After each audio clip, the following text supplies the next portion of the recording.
C'est tellement la rondelle qu'on avait de la peine à les attraper. Et puis, ils se démarquaient tout le temps. Et puis, ils savaient que quand ils recevaient la rondelle, il y aurait quelqu'un des autres, en tout cas de ces deux-là, qui restait, qui était démarqué. Alors, c'était le jeu collectif. Le hockey, je ne le conçois pas différemment.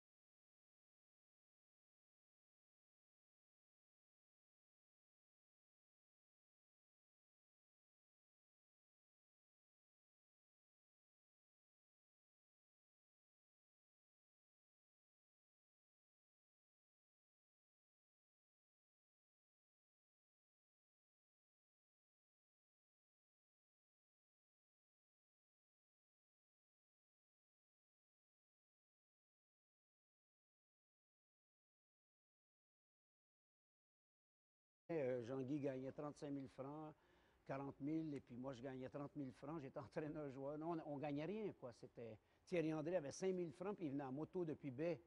Non, mais je veux dire, c'est inimaginable, quoi. C'était vraiment une équipe d'amateurs. On touchait quelques primes de match qui étaient insignifiantes. Et puis, l'important, c'était le plaisir de jouer, le plaisir de se retrouver. On avait une profession, on travaillait 8h30 par jour, comme tout le monde, comme nos supporters d'ailleurs. Donc il n'y avait pas d'argent.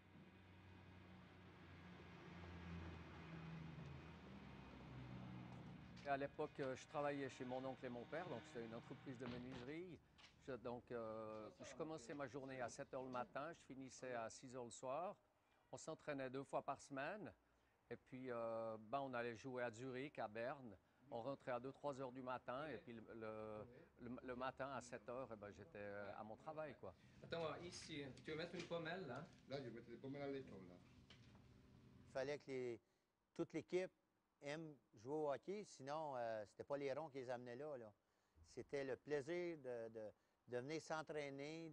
On avait autant de plaisir dans les entraînements qu'on en avait dans les matchs. Voilà, cher public, bonsoir, bienvenue à Valais pour cette soirée particulière. Nous allons vous remémorer, n'est-ce pas, à l'instant, 3 légendes du LHC qui ont marqué l'histoire à la patinoire de Montchoisy. On parle bien sûr de Duby, Platon et Frido. Le numéro 10, Gérard! Je pense qu'on a laissé un bon impact.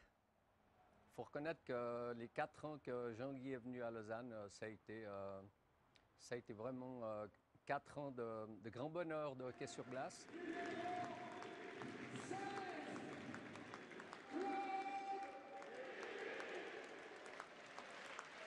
On est nous-mêmes surpris parce qu'on pensait pas qu'après 30 ans ou 35 ans, la GDF aurait encore cette réputation. On faisait partie non seulement du club, mais de la famille lausannoise, et je pense que c'est surtout dû à ça. Le numéro 7, Jean-Guy! Il faut croire qu'on a laissé des séquelles. Les gens ont aimé ce qu'ils ont vu. Puis, mais nous, c'était tout naturel de faire ce qu'on faisait.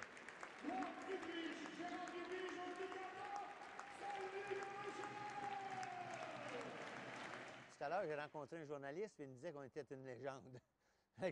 Une légende. On n'a pas fait ça pour ça. On a fait ça parce qu'on adorait jouer au hockey. La génération actuelle ne sait pas forcément ce que ces 3 joueurs-là ont fait pour le LHC. Mais cette GDF est toujours dans la mémoire de quelques fidèles du club. Pilier actuel en 2015, supporter à Montchoisy à la fin des années 70. Moi, gamin, avec mon père, j'avais 6-7 ans, c'était pour nous, on allait voir les matchs. C'était vraiment la grande fête, on allait le week-end, c'était notre petit cadeau. En tant qu'enfant, si on était sage, on allait voir ça, et puis pour nous, c'était quelque chose d'incroyable, quoi. Ça représente surtout un hockey d'une autre époque où on vivait tout proche de ces joueurs. Et avec une ambiance très chaude, une vraie vie de quartier, quoi. Montchoisy, à cette époque, c'était au maximum 7000 places, mais certains soirs, 8500 personnes pouvaient s'entasser autour de la glace, dans des conditions tout sauf raisonnables. Et on était dans les gradins, c'était bien sûr des tubulaires, donc on sautait et on avait l'impression que chaque fois tout allait s'écrouler. Derrière les buts, il y avait quand même 3-4 000 personnes qui s'entassaient sur ces tribunes. C'était incroyable. La première année, on jouait, on n'avait pas de toit. On jouait sous la flotte et tout. Puis les gens chez nous, ils ne pouvaient pas imaginer comment on jouait. On a aussi passé des soirées fantastiques quand il faisait beau, froid. Et puis la glace, c'était un miroir. On voltigeait sur la glace, quoi. Cela donnait des matchs d'anthologie dans une ambiance indescriptible. Ça trottait dans la tête des visiteurs, ravis d'être là, mais bien contents sur le coup de 22 heures de voir leur calvaire se terminer. Venir défier la GDF ne laissait pas que des bleus à l'âme. C'est vrai que c'était pas évident de venir jouer à Lausanne parce c'est vrai qu'il y avait une ambiance magnifique, quoi. Ils savaient qu'on marquait beaucoup de buts, qu'on n'était pas trop mauvais. Donc il y avait toujours en face une certaine forme de préparation qui tendait à museler un des trois joueurs. J'allais pas trop dans les bandes quand je n'avais pas besoin, alors que Claude et Gratton, ben les deux, il fallait qu'ils se battent le long des bandes. C'est vrai qu'à la fin de la saison, moi j'étais assez fier d'avoir mes cuissettes neuves et puis eux qui étaient bien abîmés sur les côtés. J'ai des anecdotes avec des gardiens, par exemple, en face, qu'on allait un peu charrier avant un engagement et qui évidemment n'étaient pas très rassurés, mais c'était un peu ça. Mais c'était aussi une autre époque. Les joueurs d'en face, on les connaissait en dehors de la glace aussi.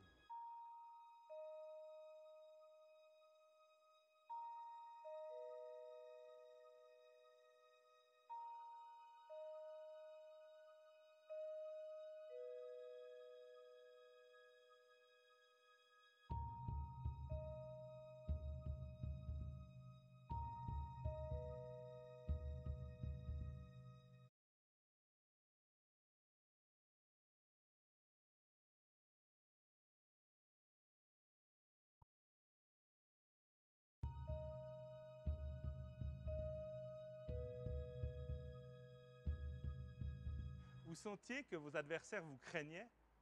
Ah, beaucoup. Pas craindre au point de vue être jouer dur, mais nous craindre quand on était sur la patinoire et ils ne savaient pas. Ils prétendaient savoir ce qui était pour arriver. Puis ça arrivait. Réal était un fin psychologue. Il a très vite compris qu'avec des joueurs de notre nature, il ne pouvait pas avoir des exigences qu'on demande à des joueurs professionnels. Donc c'est vrai qu'il nous laissait beaucoup de liberté dans le jeu. Et effectivement, lui était un protecteur. Quand on rencontrait des équipes dans lesquelles il y avait quelquefois des joueurs qui étaient un peu violents ou qui voulaient absolument nous abattre, Réal s'occupait généralement de régler son compte aux joueurs qui étaient un méchant. Quand Gérard était sur la glace, j'étais pas loin. Et quand on jouait à Langnau, quand on jouait à Rosan, puis qu'on menaçait tout haut, on va te descendre, on va te tuer avant la fin du match, etc., je passais vite pour leur dire que j'étais pas très loin et puis que ça allait se prolonger. Et puis il fallait surtout pas rater leur coup. Et puis ça fait partie du jeu, l'intimidation, c'est comme ça. Tout le monde avait peur des Canadiens. Ils pensaient la réputation, qu'on était des durs. Mais on n'avait qu'à faire semblant, puis c'était comme si on était des durs. Mais Gérard, nous, on ne s'est jamais...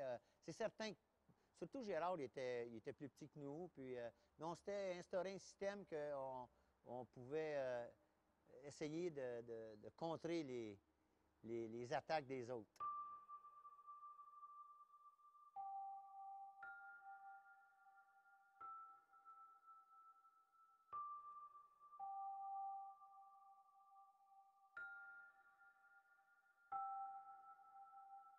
C'est vrai que par rapport à maintenant, maintenant ils jouent à 4 blocs. Ouais, À l'époque, on jouait à 3 blocs. Puis quand ça venait un peu serré, ils À disaient deux. on joue à 2. Oui. Et puis quand c'était serré, la deuxième, elle ne jouait pas tellement. Donc On faisait pas mal de temps sur la glace, quoi. C'est pour ça qu'on avait un bon esprit d'équipe, quand même, parce que la deuxième et la troisième... Ils acceptaient, hein? Ben oui. Absolument. Ouais, c'était ça l'esprit d'équipe, Oui. en fait. Ouais, ouais. Disons que la GDF, tout le monde en avait peur, de toute façon. Ouais, c'est vrai. Quand on jouait à trois trios, ça allait. Et quand on tombait à deux, on revenait pas mal plus souvent sur la patinoire. C'est comme les virus, ils reviennent tout le temps. Oui, oui. On pouvait les contrer, mais moi, je me souviens, l'équipe adverse nous mettait toujours quelqu'un pour nous surveiller. Si on me surveillait, Claude marquait 3 buts. Donc, il allait voir l'autre. Fait que je pouvais me permettre d'en marquer autant. C'était ça, dans le fond. Puis toi, tu distribuais. Non, toi, tu distribuais. Ben oui, je distribuais. Jean-Guy me disait, amène le puck devant, puis nous deux, on va savoir le mettre au fond. mais c'est quand on jouait sur le power play, 5 contre 4, puis que Réal nous disait tout le temps, vous nous passez le puck derrière, on va vous le redonner. Nous, on ne le donnait jamais, jamais. Puis à l'intérieur de la ligne bleue, il fallait qu'on ait au moins 4-5 passes, sinon on ne pouvait pas marquer de but. Et on avait un règlement écrit, non écrit. Non écrit, tacite. Un système, oui. C'est juste. Personne ne savait qui marquerait le but. Oui, c'est vrai. Bah, c'est-à-dire qu'on était capable de marquer les 3 des buts, donc c'était l'avantage. Oui. Tu avais été sympa avant le match, là, dernier match. Tu étais venu vers moi, tu m'avais dit, c'est ta soirée. Ouais, c'est vrai. Ah, mais ça, c'est là. Ouais, c'est quand on est monté, ça. Ben oui, grâce à vous. 17 ans après.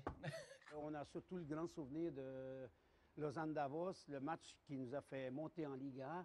Il y avait des gens dans les arbres. Là, il y avait devant le tennis, il y avait des poutres qui étaient enfoncées d'1,50 m. On a eu peur qu'il y ait eu un accident. Quand on a vu ça le lendemain, on était époustouflés. 4 ans pour Gratton, 20 saisons pour Duby et presque 10 ans pour Friedrich. Cette période, c'est le meilleur souvenir de leur carrière. Avec en point d'orgue cette exceptionnelle saison 77-78. En 30 matchs, la GDF a marqué 247 points, soit une moyenne de plus de 8 points par match. Des chiffres d'une autre époque. Ouais, on est 5 contre 3. Parfait. Hey les gars, 5 minutes, c'est bon. Ouais, les gamins, on y fout le paquet, les boys.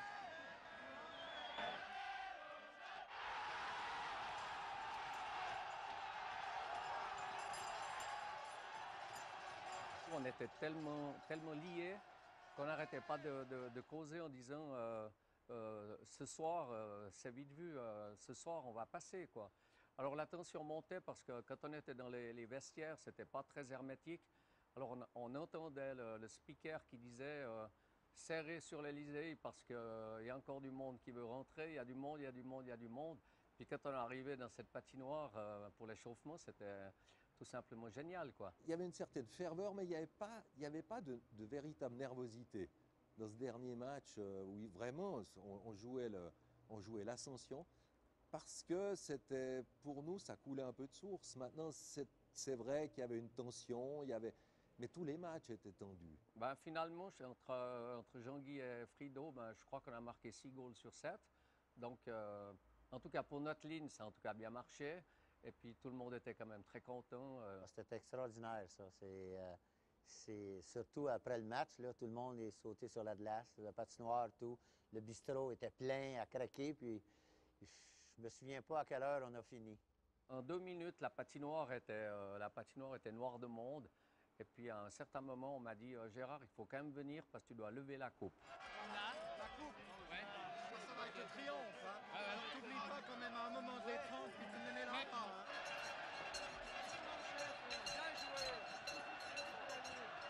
On se souvient, et surtout on a fêté ça, je crois, 3, 4, 5 jours.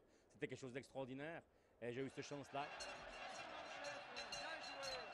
Sous la houlette de Réal Vincent, Jean-Guy Gratton, Gérard Duby et Claude Friedrich ont marqué le club autant que le club les a marqués. Sportivement, humainement, socialement. Ça a été disons, en gros, les 4 meilleures années de ma carrière. J'ai quand même joué chez moi dans une ligue, la Ligue américaine, avant d'arriver ici. J'avais fini premier buteur de la Ligue. C'est comme ça que Réal m'avait appelé puis qu'il m'avait demandé si je voulais venir jouer là. C'est 4 ans magnifiques. 4 ans magnifiques vraiment de grand plaisir de jouer ensemble. C'est quand même pas nous qu'on faisait tous les matchs. On avait un gardien magnifique qui était Thierry André.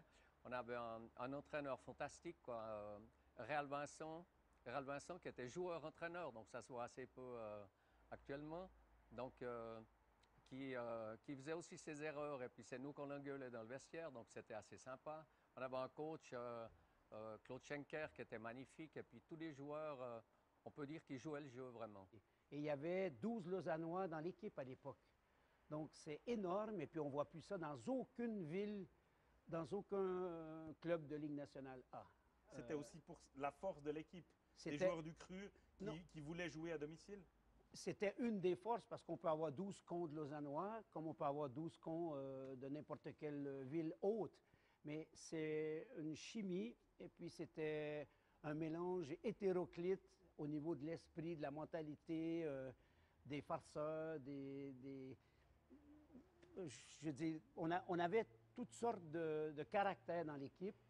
Et puis c'est clair que pour avoir une équipe gagnante, c'est pas une équipe de moutons, donc c'est pas une des équipes qui sont faciles à garder la chimie entre les éléments. J'ai aussi eu du plaisir dans d'autres équipes, avec Genève Servette ou avec l'équipe nationale, mais la communion en fait entre joueurs se fait plus facilement dans un club que dans une équipe nationale, et ça reste quand même le meilleur souvenir, parce que c'est un tout, c'est déjà les 3 joueurs, et puis c'est surtout le public, c'est surtout Lausanne, c'est particulier. Quand on est un enfant de Lausanne, c'est vrai, c'est normal. Chez Lausanne, c'est mon club, c'est ma ville, je suis bourgeois de la commune de Lausanne. J'ai vécu là des décennies et je suis à côté, tout à côté, et puis c'est clair que c'est mon club, quoi. C'est gros, c'est évident, quoi. Le sport a fait d'eux des légendes du Lausanne Hockey Club. Mais à côté du sport, chacun s'est construit une vie qu'il ne changerait pour rien au monde. Coéquipier sur la glace, le cœur rouge et blond, mais surtout, amis pour la vie. Quand je suis arrivé ici, j'avais refusé un contrat de la meilleure équipe en A. Parce que je voulais être en Suisse romande. Je voulais vivre le français. Puis, je ne savais pas où je m'en allais quand même en venant à Lausanne, dans quel contexte. Mais Réal Vincent, un copain que j'avais chez moi, qu'on avait joué junior, il m'a convaincu de venir là, puis j'ai jamais regretté. Et j'ai quand même quelques années de moins que Gérard. Et quand j'étais plus jeune, quand j'avais 10-11 ans, je venais voir Gérard jouer. Et puis je lui demandais s'il ne voulait pas me donner sa canne à la fin du match, qu'il ne m'a jamais donné d'ailleurs. Mais c'était ça, pour moi Gérard, c'était un peu l'image de l'équipe du Lausanne Hockey Club. Alors de pouvoir jouer après avec lui, etc. Alors bien entendu, après nos relations ont été transformées à partir du moment où on est devenu des partenaires au hockey. Mais c'est vrai que, de nouveau, la proximité, j'habitais à côté de chez lui, donc nos familles se connaissaient, nos enfants se connaissaient, donc on vivait un peu ensemble, c'était très particulier. Donc il n'y avait pas que la glace, il y avait tout le reste autour. Nous, on vit comme des frangins, quoi. Et le hockey, c'est quand même ce qu'il y a de fantastique, c'est que là, on parle de Claude, mais on crée des amitiés fantastiques. Je pourrais citer pratiquement tous les noms des joueurs qui ont joué avec nous en 78. Et à chaque fois qu'on se reverra, c'est comme si on organisait une fête de famille, quoi. Notre président, c'était Antoine Aufliguère. Puis, il y avait le poster chez lui, dans la chambre de bain. Puis, il disait à ses gamins, si vous ne brossez pas les dents, c'est ça que vous allez ressembler. Ça, c'est réel.